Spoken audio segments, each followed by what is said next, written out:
আপনাদের সবাইকে স্বাগত জানাচ্ছি আমার এই পুরুলিয়া ভ্রমণের দ্বিতীয় দিনে।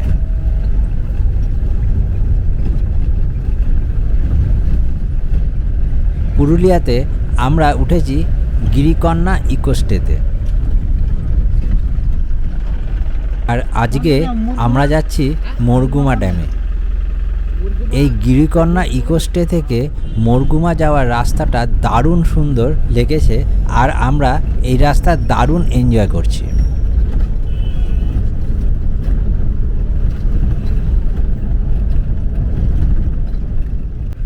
এই রাস্তা দিয়ে যেতে যেতে দেখলাম দুদিকে ফুল ফুটে আছে, তবে কি ফুল সেটা বলতে পারবো না, তবে দারুণ সুন্দর লাগছে।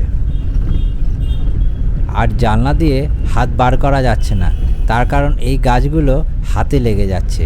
আর রাস্তাটা একটু সরু হওয়ার জন্য মোটামুটি একটা গাড়ি যেতে পারে এই রাস্তা দিয়ে। আর এই ভেতরের রাস্তাগুলো গুগল ম্যাপে ঠিকমতো দেখায় না বলে আমি আজকে কিন্তু আমার গাড়ি বার করিনি। এখানে এসে আমি একটা গাড়ি ভাড়া করে নিয়েছি, সেটা আমি আগের দিনেও বলেছি। এই 2 দিন পুরো পুরুলিয়ার সাইট সিন করে দেখাবে বলে আমাদের কাছ থেকে 7,000 টাকা নিচ্ছে। আর সামনে একটা অটো যাচ্ছে, দেখুন অটোর পাশে প্রায় কোনো রাস্তাই নেই যে উল্টো দিক থেকে একটা গাড়ি আসলে তাকে সাইড দেবে। আর রাস্তাটা দারুণ সুন্দর।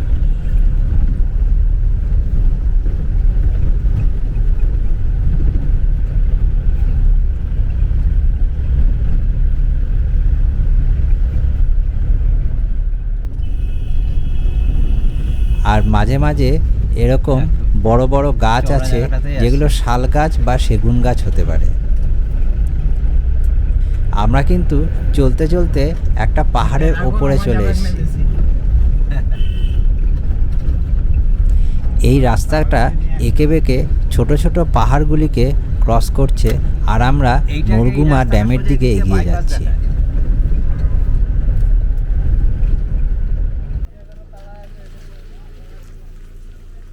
আমরা এখন চলে এসেছি উকাম্বুরু ভিউ পয়েন্টে। একটা জিনিস বলে রাখি, এই উকাম্বুরু ভিউ পয়েন্টে কিন্তু কোনো পার্কিংয়ের ব্যবস্থা নেই। রাস্তার পাশেই গাড়ি দাঁড় করাতে হয়, একটু আগিয়ে কিংবা পিছিয়ে গাড়ি দাঁড় করাতে হয়। আমরা যেহেতু আমাদের গাড়িটি নিয়ে নিই, তাই আমাদের পার্কিং নিয়ে কোনো চিন্তা নেই। আর আমাদের ড্রাইভার সে গাড়ির সাথেই থাকবে, তাই ওটা নিয়ে আমাদের কোনো চিন্তা নেই যে কোথায় গাড়ি দাঁড় করাবো, পার্কিং করাবো, সেই ব্যাপারটা। আমরা উকাম্বুরু ভিউ পয়েন্টে নেমে সোজা এগিয়ে গেলাম, আর এক জায়গায় এসে দাঁড়িয়ে পড়লাম এত সুন্দর একটা ভিউ দেখতে। তাই আরেকটু আগিয়ে গেলাম এই ভিউটাকে আরও ভালো করে দেখার জন্য।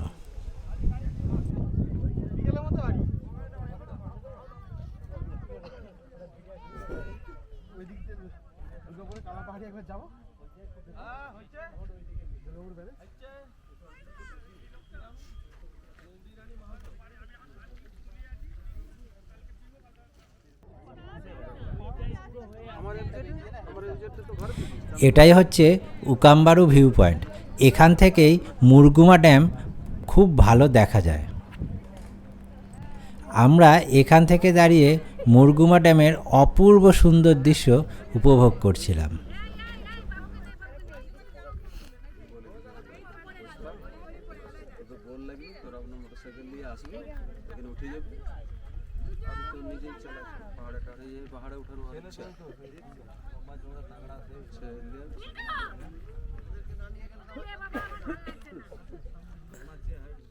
উকাম্বুরু ভিউ পয়েন্ট দেখা শেষ করে আমরা এখন এগিয়ে যাচ্ছি মরগুমা ড্যামের দিকে।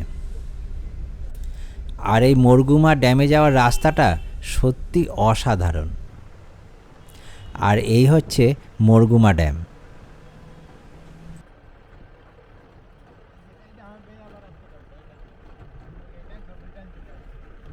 আমরা এখন যাচ্ছি মরগুমা ড্যামের পাশে যেই রাস্তাটা আছে সেই রাস্তাটা দিয়ে। চলুন আমার সাথে আপনারাও উপভোগ করুন এই মরগুমা ড্যাম। এই মরগুমা ড্যামটি কংসাবতী নদীর উপনদী শাহরাজহ নদীর ওপর অবস্থিত।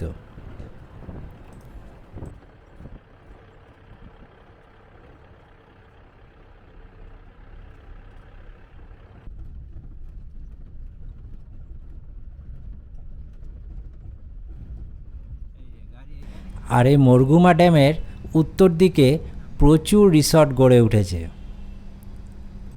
আর এই রিসর্ট থেকে সূর্যাস্ত অপূর্ব সুন্দর লাগে।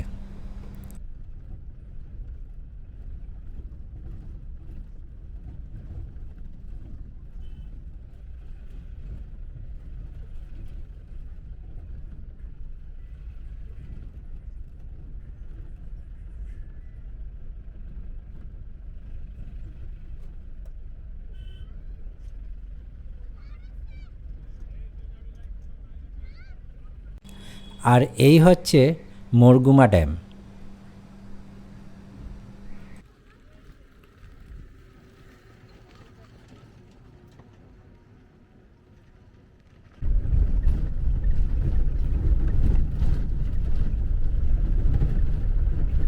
মরগুমা ড্যাম দেখে আমরা এখন যাচ্ছি দেউলঘাটা মন্দিরের দিকে। আর এই মরগুমা ড্যাম থেকে দেউলঘাটা মন্দিরের যে রাস্তাটা, সেই রাস্তাটা সত্যি খুবই সুন্দর।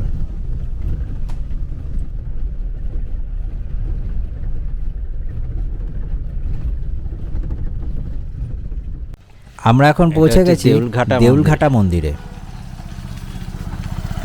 এই দেউলঘাটা মন্দিরটি পুরুলিয়া থেকে প্রায় 34 কিলোমিটার দূরে অবস্থিত। একসময় এখানে অনেক দেউল আর অনেক মূর্তি ছিল, তার থেকেই এই জায়গাটার নাম হয়েছে দেউলঘাটা। দেউল শব্দের অর্থ হচ্ছে মন্দির বা দেবালয়।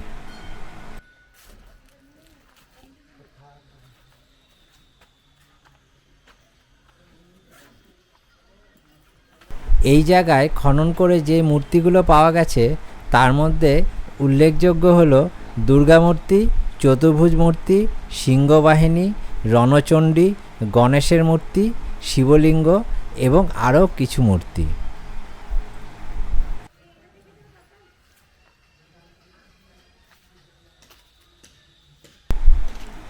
আর এই মূর্তিগুলিকে এইরকম চারপাশের মন্দিরের মধ্যে রাখা আছে।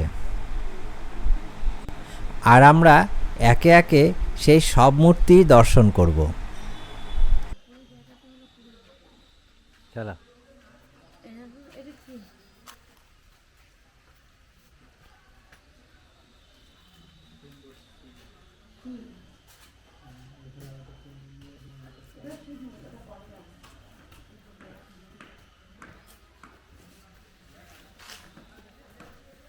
এটা সংস্কার করছে?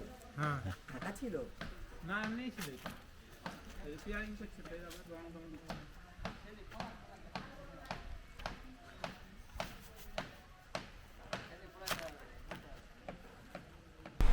এখন বর্তমানে এই রকম দুটি ইটের দেউল দাঁড়িয়ে আছে, আর একটি বৃহৎ দেউল 2002 সালে ভেঙে পড়েছে।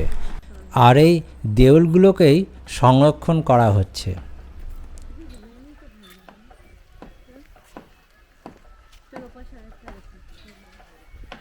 সাইড দিয়ে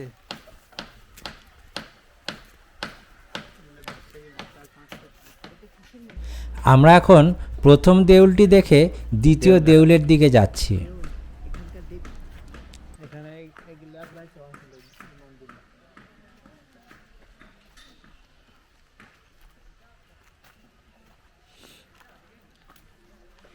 মিস্ত্রি বানায় না। হ্যাঁ,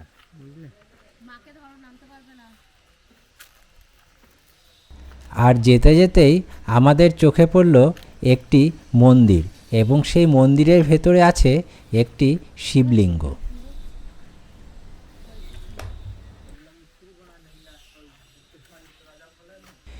এই শিবলিঙ্গটি বহু প্রাচীন শিবলিঙ্গ,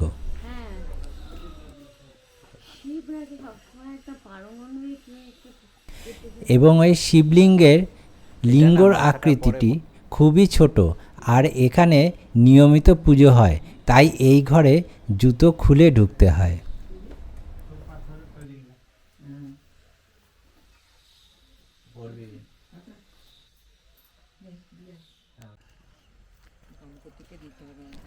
আমরা এখন যাচ্ছি দ্বিতীয় দেউলটির দিকে।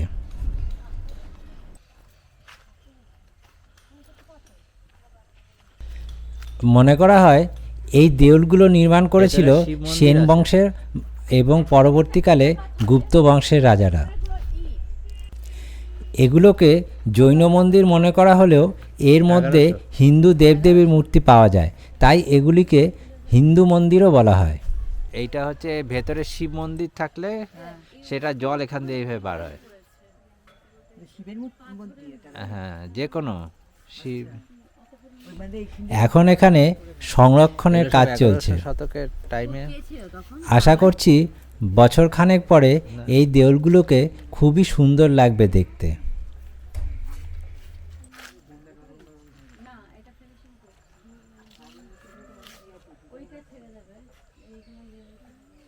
আমরা এই দেউলটির চারদিকে একটু প্রদক্ষিণ করে নিলাম। আর অনেক জায়গাতেই মূর্তি খোদাই করা আছে। এই দেউলগুলি আনুমানিক 1500 বছরের পুরনো। আমাদের সাথে একজন পুরোহিত মশাইয়ের আলাপ হয়েছিল। তিনি আমাদের এই মূর্তি সম্বন্ধে একটু বলেছিলেন, তাই ওনার মুখ থেকেই ওগুলো শুনে নেওয়া যাক। হ্যাঁ, তাই আমি বলছি এটা পুরনো হবে। এই দেখছেন এই দোষ বুঝে গেছে, ভেঙে গেছে। এর মায়ের এখানে 9টা রূপ আছে। গুপ্ত বংশের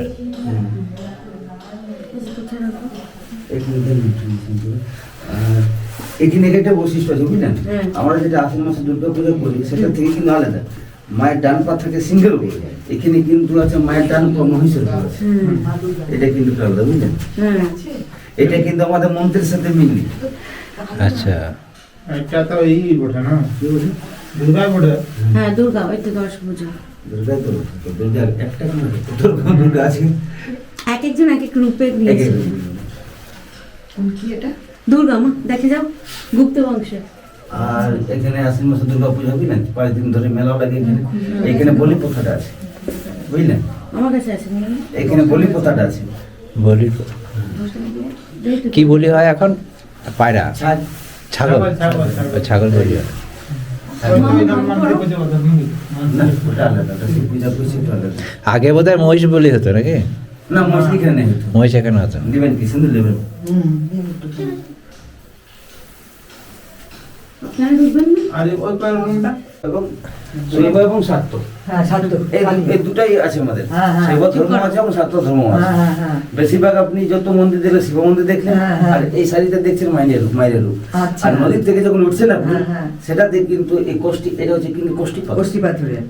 আর ওইটা যে কোষ্ঠী পাথর গণ আছে, যেটা নদীর থেকে উঠতে হবে। ওই প্রথম যেটা। হ্যাঁ, প্রথম যেটা আচ্ছা। দেখি। আচ্ছা, আচ্ছা। ওটা হচ্ছে কোষ্ঠী পাথর। এই পাথর আপনি মানে আশপাশে কোথাও নেই আমাদের। না, পাবেন না। এই সামনে এই মন্দির খুবই পুরানো। মানে কিছু নিজেদের কোথা থেকে আসেন? কলকাতা। সেই কলকাতা থেকে তো আসছিল। কলকাতা থেকে আসে। কলকাতার লোকে তোমরা এখানে এই পড়েছি। একটু ভালো হ্যাঁ। ভালো করলে ধরো। আর এই ঘরের পাশের ঘরে দেখলাম এখানে লক্ষ্মীর মূর্তি রাখা আছে, এবং সেটাও গুপ্ত যুগেরই লক্ষ্মীর মূর্তি রাখা। চলুন আমার সাথে আপনারাও দেখে নিন এই পুরানো লক্ষ্মীর মূর্তি। গুপ্ত বংশের এটা একটা লোক ছিল। এইটা হলো লোগোটা। এটা সিম্বল। কোনটা লাগছে? ওই যে উপরে ওইটা হলো গুপ্ত বংশের লোগো। গুপ্ত বংশের। এটা কিসের মূর্তি? মা জগদ্ধাত্রী। আচ্ছা, কার্তিক গণেশ তো। এদের সামনে হ্যাঁ, কার্তিক আর গণেশ। হ্যাঁ। আচ্ছা। না, না।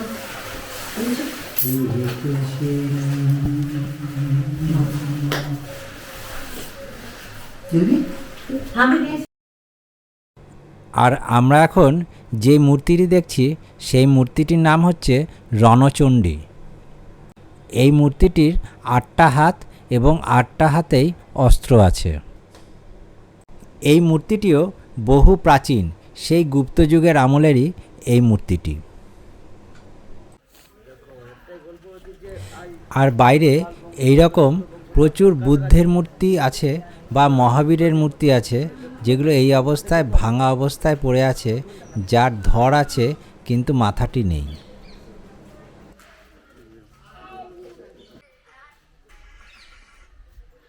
ফেরার সময় আবার দেউলটিকে সামনে থেকে দেখলাম। এই দেউলটিকে সংরক্ষণ করা হচ্ছে এবং তার সামনের যে কারুকার্যটা খুব সুন্দর এখান থেকে দেখা যাচ্ছে।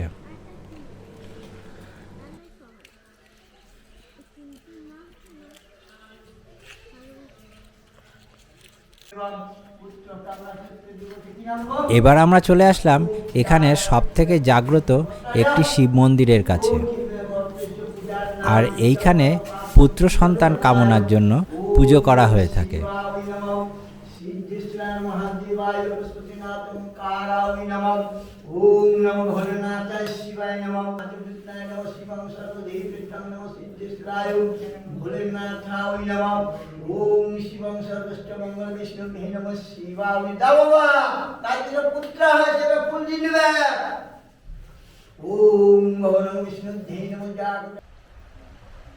এরপর আমরা দেউলঘাটা মন্দির থেকে বেরিয়ে গেলাম কাঁসাই নদীর তীরে। এই কাঁসাই নদীর তীর অপূর্ব লাগছিল।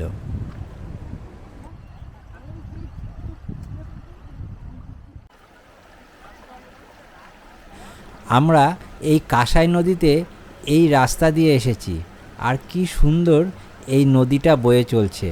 আর এই নদীর মাঝখানের যে পাথরগুলো আছে, সেই পাথরগুলো যাওয়ার জন্য আমরা এই রাস্তা দিয়ে ওই পাথরগুলোতে পৌঁছে গেছিলাম।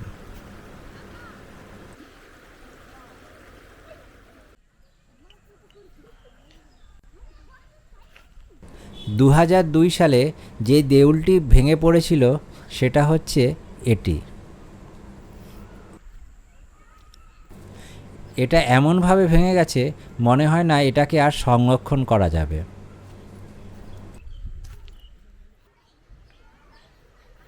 এই দেউলটি প্রায় পুরোটাই ভেঙে গেছে, এখন এটা ধ্বংসস্তূপে পরিণত হয়েছে। দেউলঘাটা দেখে আমরা এখন আসলাম মুখোশ গ্রামে।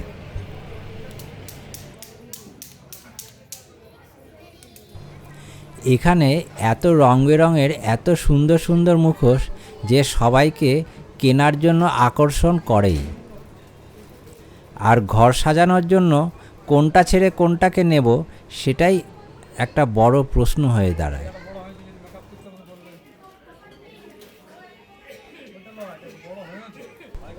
আর এই শিল্পীরা আমাদের সামনেই এই মুখোশগুলোকে বানাচ্ছিল আর সেই সাথে রং করছিল।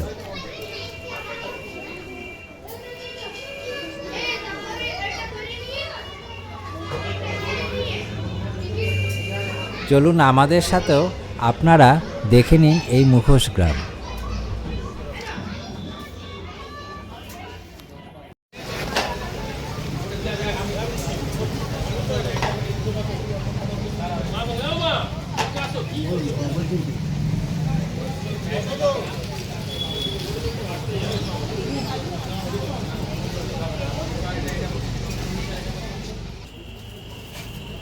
এখানে একটি ছোট্ট শিল্পীও সে মুখোশে রং করছিল।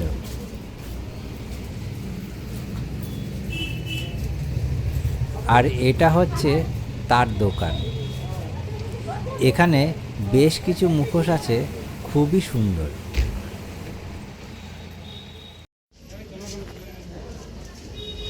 এখানে মহিলা শিল্পীরাও এই মুখোশ তৈরির কাজে যুক্ত থাকেন।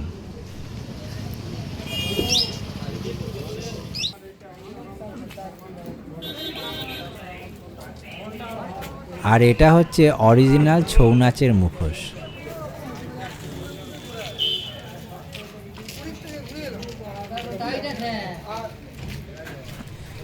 মুখোশ গ্রাম দেখা শেষ করে এখন আমরা ফিরে যাব আমাদের হোটেলের দিকে।